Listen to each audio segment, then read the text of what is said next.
This is that ice cold Michelle fight for that white gold. This one's for them straight stone falling, riding, living it out in the city. I got Chuck song, gotta sing the song. I'm so pretty. Come on, I'm too hot. I will stop right there. Let's go. Let's go. Be more bold. I am super pumped and excited to share with you. My name is Justin Jones Fosu, and a little bit about my history. Yes, while I call Ghana my home, where I'm originally from, through the way of Michigan, but I spent a lot of time in Baltimore. I went to Morgan State University for undergrad, did my MBA at University of Baltimore, was on the air every Friday night for about 3 years on WEAA 88.9 FM, the voice of the community. It was Listen Up with Justin Jones Fosu, and so definitely miss you all, Baltimore. But the thing I loved about Baltimore was the leadership, the amazing group of entrepreneurs, and the work of the universities and the community colleges that were doing such good work. So special thank you to Dennis and the whole crew who was working to put this together. Now, I've had the privilege of traveling across the country and across the world virtually, speaking on workplace engagement and diversity, and equity and inclusion. And I'm super pumped to be here with you. I normally speak about 40 to 50 times a year for companies like Mercedes-Benz, John Deere, Toyota, Home Depot, to Social Security Administration, all the way to mom and pops. And so I'm super pumped and excited to join in this work. I am the author of 2 books. One is Your Why Matters Now, which is what we're going to talk about today, as well as The Inclusive Mindset that just was released March 24th about how to cultivate diversity in your everyday life. Outside of all the accolades and awards, Student Entrepreneur of the Year at UB and all that kind of stuff, all that stuff means absolutely nothing compared to this. And this is my princess. This is a younger picture of my princess. And, this is a more recent picture of Lydia. And at the age of 10, she's getting ready to start her first business. And that's about sustainability and helping kids to better recycle. And so super pumped for her to launch her business. I decided to dance again, and out came this little guy. It's a younger picture, Prince Peter. His name is Justin Peter Kofi Irabi Jones Fosu the second, right? And his claim to fame right now is that he can break wood with his foot. So he's taking Taekwondo, and he's like a middle white belt. There's like so many belts, so don't judge me if I don't know. But I'm excited to jump in with you and talk about your why matters now. And the interesting thing I want to ask you, and I'd love for you to put this into the chat, but I want to ask you, I want you to type in me into the chat if you have ever been to a boring virtual presentation. If you've ever been to a boring virtual presentation, type in me into the chat. As it should be going, me,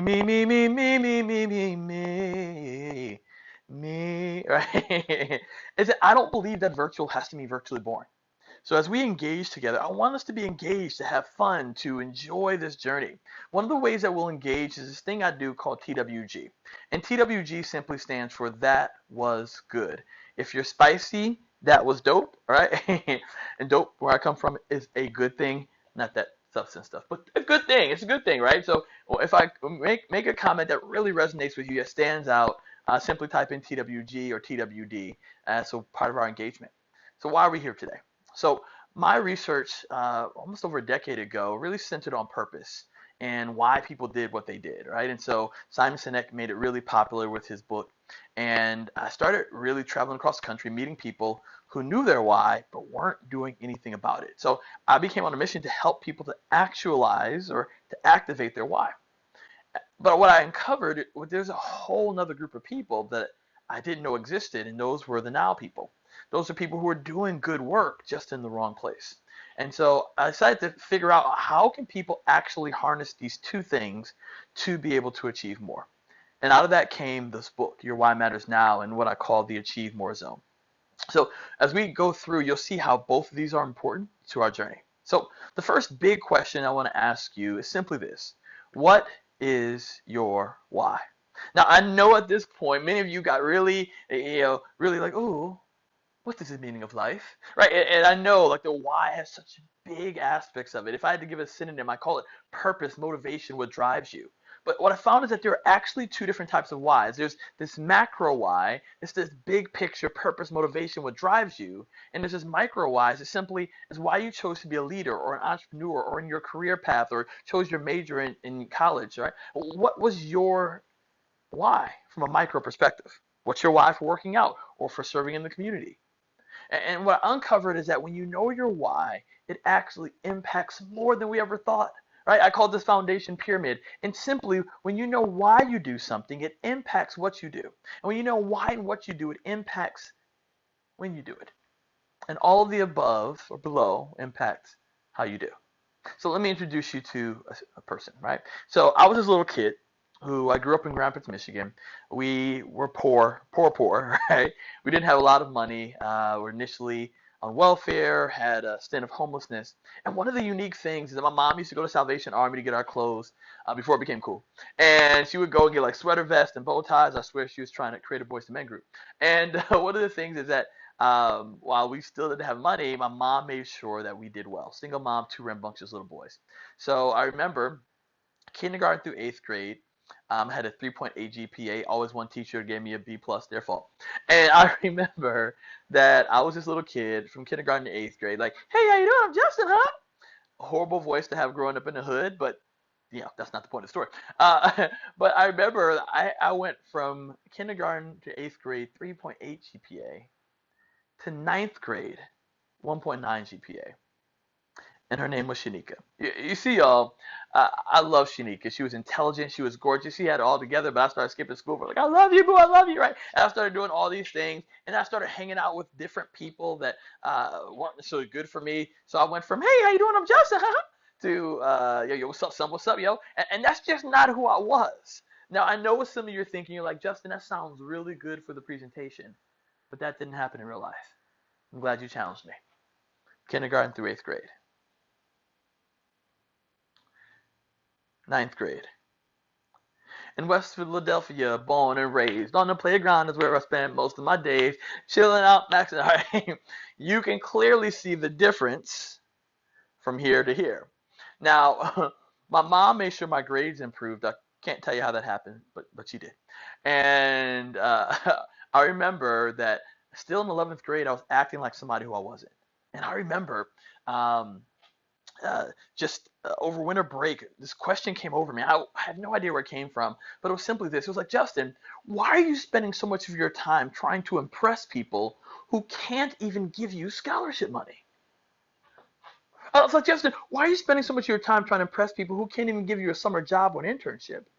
And I realized that I've been spending my why in all the wrong places. So I remember coming back first day after 11th grade, after winter break, suit, shirt, tie, briefcase, Franklin planner, on the public bus to public school, right? And my friends would come like, did something happen to Justin? Did somebody die in his life? But I didn't care because my why began to shape what I began to do, right? And I remember going off to school as an undergraduate, new student, first day as a freshman, campus of Morgan State University. I stepped foot on campus, new shirt, new tie, skinny, the tie, not me.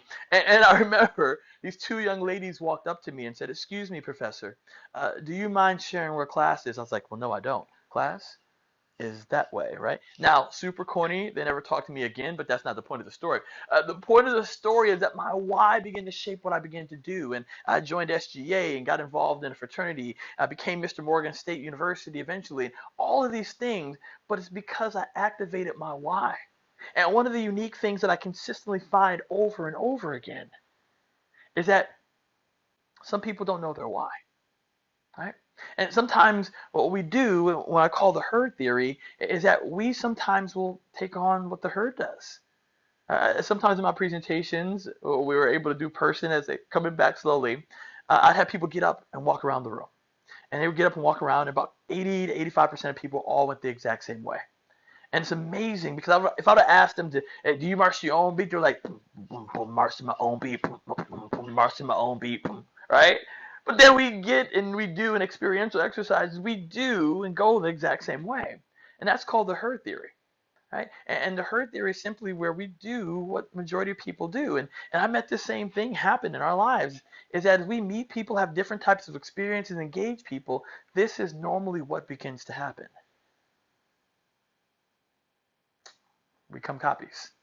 We start dressing the same, twiddling our hair the same. If we don't have hair, our ear the same, right? We start doing all these things the same. And I once had this guy at the end of one of my presentations. He came up to me and he was just super pumped. He was like, Justin, he's like, your presentation, it changed my life. He was like, Justin, I want to be just like you. And like, how do you respond to that? So I remember I thanked him and tried my best to say, hey, like honestly, I don't think you can be that sexy. And I'm joking. I didn't really say that, but y'all didn't have to laugh that hard. Yes, I know you're laughing. But the interesting thing is on the plane ride home, I began asking myself, how do I practically respond? What do I say? How do I move and understand? What do I say to this person who wants to be just like me? So I came away with this mantra that simply says this: don't be just like anyone. Be better for everyone by being the only you. Now, what does that mean? That means there are unique skill sets, leadership tips, ways that you approach entrepreneurship, or ways that you show up in leadership, ways that you engage people, your failures, your successes, your addictions, the things that you struggle with, and the things that make you uniquely you, your unique DNA.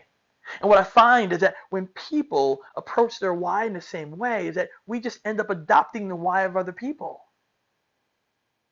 And an interesting tidbit is that I realize that if we don't know our why, someone else will lead us with theirs. So how do we have a high why?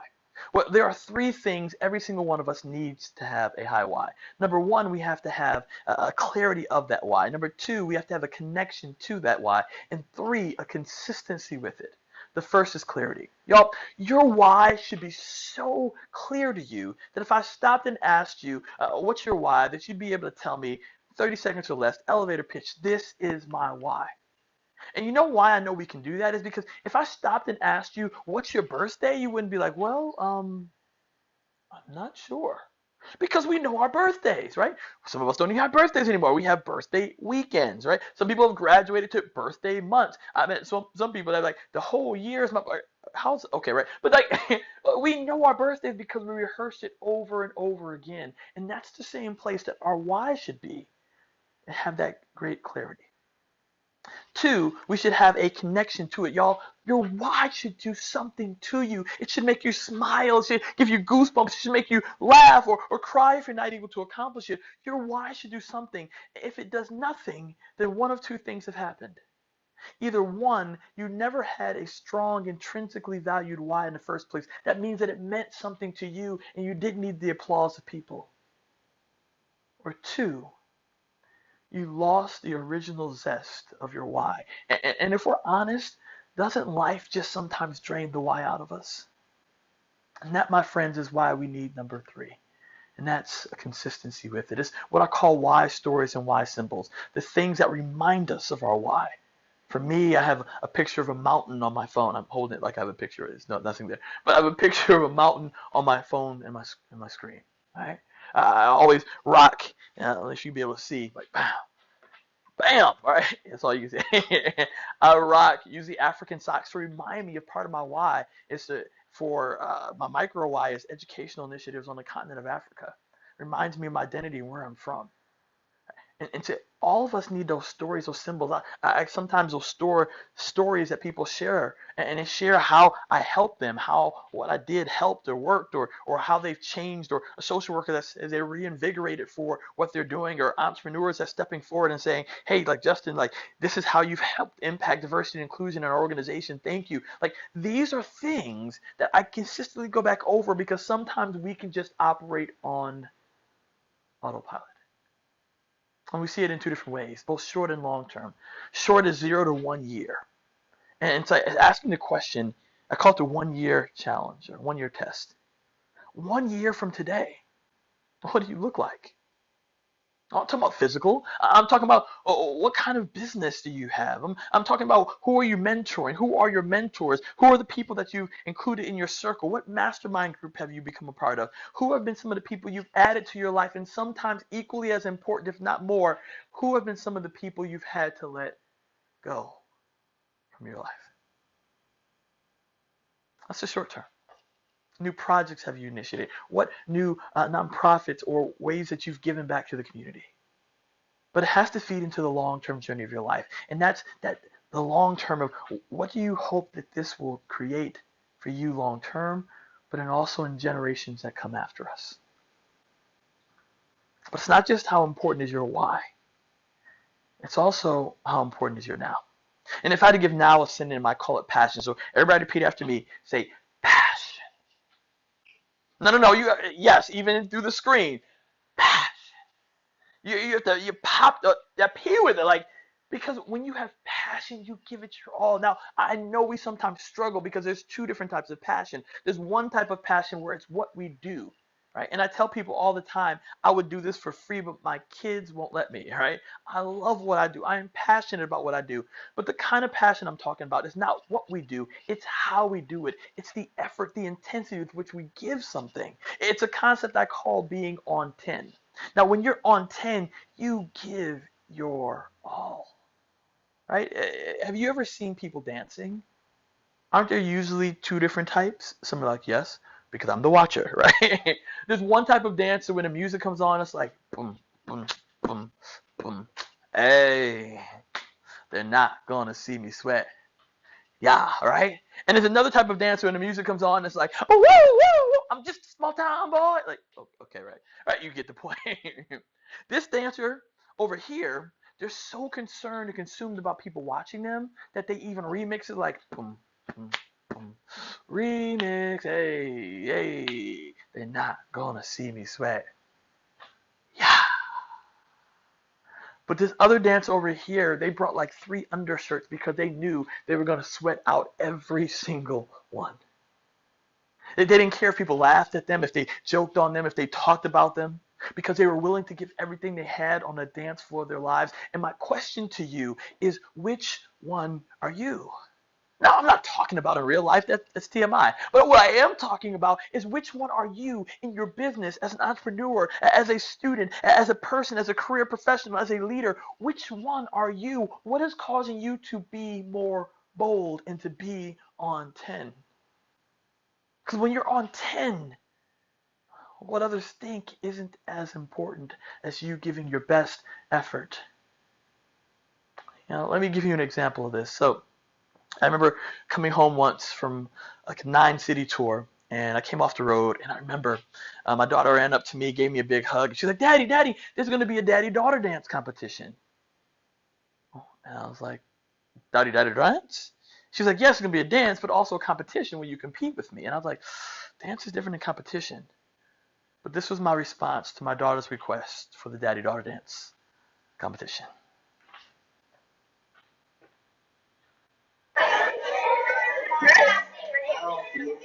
But I do a lot. I'ma make a toast, cause we still alive. No big, I feel like a cop. Shoot a shot. Coming in.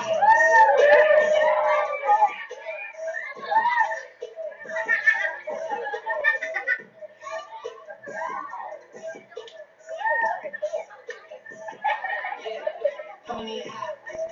Just like a deal. I write what I live. Just like a demeanor.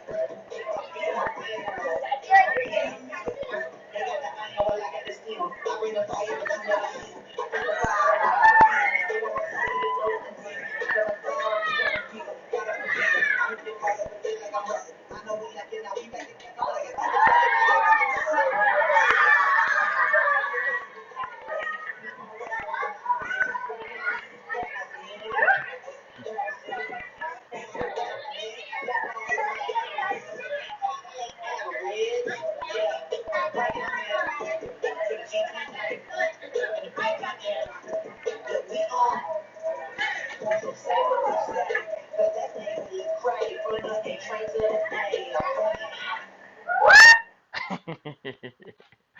Now, I know what you are all collectively thinking.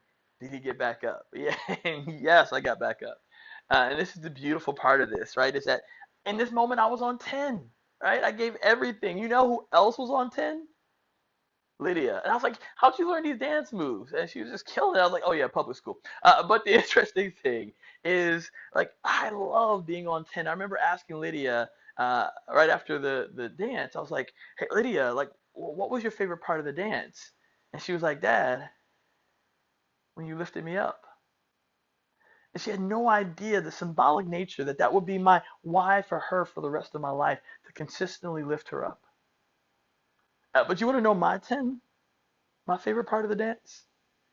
It was not the splits. No, no, no. My favorite part of the dance was actually practice. When we stayed up late and right before I was getting ready to go to the airport, or we were like, hey, like, let's go. And we would do the splits and we would practice. And it was just a sweet moment of our time. But what it reminded me of is that in our practice, we were performing as if there are thousands of people in front of us. And that's the same beauty that each and every single one of us has. It's not just that when we show up for our meeting, for that new project, for that proposal, to submit our deck. It's what are we doing in practice? How are we being on 10? And don't go and herald me dad of the year, because there's many other instances where I didn't show up on 10, where I committed that I wouldn't be on the phone when dropping them off, and I'm talking to my business manager. Or I neglect them because I'm so busy working, and I am work, but I don't take the time to really spend time with them. So don't go and herald me dad of the year, because there are moments I've not been on 10. But in this moment, I was on 10, right? And I was giving my all. But in another way, let's think about it differently. Have you yourself or ever seen somebody get chased by a dog before? Don't we run differently based on the kind of dog it is? If it's a really cute dog, we may run up to it like a bougie boo boo. You're bad and bougie, yes you are, right? If it's a really smart dog that can help us with our P&L statements, our taxes, or that proposal. But if it's a really, really mean dog, right? We may run like, I hope you make it, Dennis, right? Like, because we are willing to give everything that we have. But it's not what we're running from that's important and vital. It's what we're running to. And that's what I talk about when I mean on 10. So let me ask you, what are your on 10 behaviors? What are the behaviors that communicate that you're giving your best effort, your excellence to your employees, to your community, to your family, to your school? If you had to rate yourself, rhetorical question, from a scale from 1 to 10, what would you rate yourself? Even more important, the top 3 to 5 people in your life, how would they rate you in terms of how passionately you're living your life right now? One of those things that stymies many of us is that we're afraid to fail. And I say this all the time to myself, and I say it to you, that if we are not failing, we're really not trying hard enough. In our business ventures, in our proposal, as we seek out new clients, as we serve the student body, as we listen and engage into the city to make and develop Baltimore to be more bold. But what are the things that you're willing to do?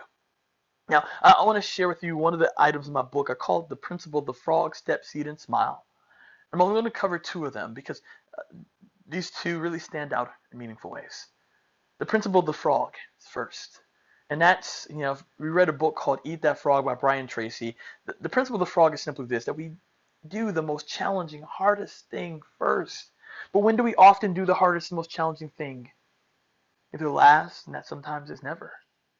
But I realized that if we do the hardest thing first in the day, first in the week, first in our quarter, in our semester, it allows us to more easily engage some of the other items, to eat the most difficult and challenging thing. But sometimes, even in our own days, we're killing our day. Right? There's 3 things I found in research that are killing our day. Number 1, when the first thing that we do is to check email. Number 2, when the first thing we do is to check social media. And number 3, which was surprising, was when the first thing we do is check the news. Now, a Harvard Business Review, what they studied is they found that those who watch the news, specifically negative news, and majority of the news today is what? They found a correlation between a decrease in productivity in those who watch news, negative news. So we could automatically be killing our day just by the first things that we do. The second thing I want to talk about is the principle of the seed. And the principle of the seed is not what you feed yourself physically, but what do you feed yourself as a person, as a business owner, as a leader? They did a 5-year longitudinal study. And in this longitudinal study, they found and asked, what is the most consistent factor of millionaires? Put in the chat, what do you think it is? What's the most consistent factor amongst millionaires in this study? What they found was that the number one thing is that they read. And not just read, but they read for 30 minutes every single day, at least. And they weren't just reading books like Harry Potter or 50 Shades. Okay, right. But like they were reading books that were developmental, helping them develop and grow. And that's the same power each and every one of us has. What if it looked like at the end of the day, instead of being on our phone or watching TV or falling asleep to that we took and said, hey, can I read one chapter of a book? Maybe just start off at 5 minutes a day. But these are some of the things that allow us to give a high effort. But in my research, I found that there are 4 different types of people. All right, and I want to share those 4 different types of people on what I call the Why Matters Now quadrant. And in this quadrant, I found that there are those who have a low why and a low now. Those are the wanderers. They don't know why they're here, and they're not passionately doing anything about it. The next group, if I give them a TV show, The Walking Dead. All right. The next group are those who have a high why but a low now. These are the thinkers. They're constantly waiting for the 8th day of the week. The next group of people are those who have a high now but a low why. These are the misplaced. They're doing a lot of great stuff just in the wrong places, and they might even confuse activity for progress. And then last but not least, the pursuers. They have high why and high now. Now, no one lives 100% of the time in a pursuer quadrant. There's just some who've mastered the art of spending more time there than they used to. But all of these groups need something. The wanderers need to connect to a strong, intrinsically valued why. They don't need more action or activity. They need to connect to a why. The thinkers need accountability, someone to say, what will you do? The misplaced, they need times and moments of reflection where they turn off the TV, social media, all these things, their computer, and ask, do I like who I've become? And the pursuers need to mentor others and share the wealth that they've learned, and information and knowledge. But all of this requires from us is action. Do you see the glass as half empty or half full? Let's shatter this question and let's just start filling the glass back up. That's what we need. We don't need more talkers in our society and our businesses and leadership. We need more people who are willing to act. And so I ask you, what will you do? Or what is one thing from this presentation that you can take away and apply in action? Whether that's identifying your why statement, and that's engaging the book and to learn better how to do that, whether that's developing an opportunity to read for at least 30 minutes a day, or no longer watching the news first thing, or going to goodnewsnetwork.org. It's not a faith-based thing, but it's something that only shows good news. And maybe that's the first thing that you go to. I'm not saying never check the news. I'm just saying don't do it first. One great action could be checking out the book. This is Your Why Matters Now. You can find it on Amazon. It's How Some Achieve More and Others Don't. But one of the things I love about not only the book, but even this presentation, every single presentation, a percentage of the profits goes towards educational initiatives on the continent of Africa. This is specifically this school in my dad's village that I'm helping to support now. And this is why this is important. Because if your why is just about you, then it's not big enough. It's not big enough. So please, please, think big and act big. Be more bold. You can stay connected with me. I'm Justin at Justin at workmeaningful.com, brand switch shift. I can be found at iWorkMeaningful or all these places. I prefer LinkedIn.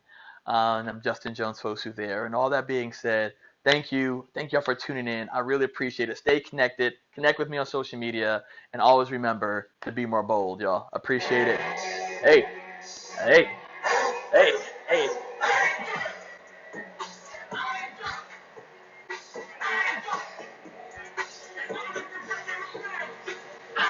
Be more bold, y'all.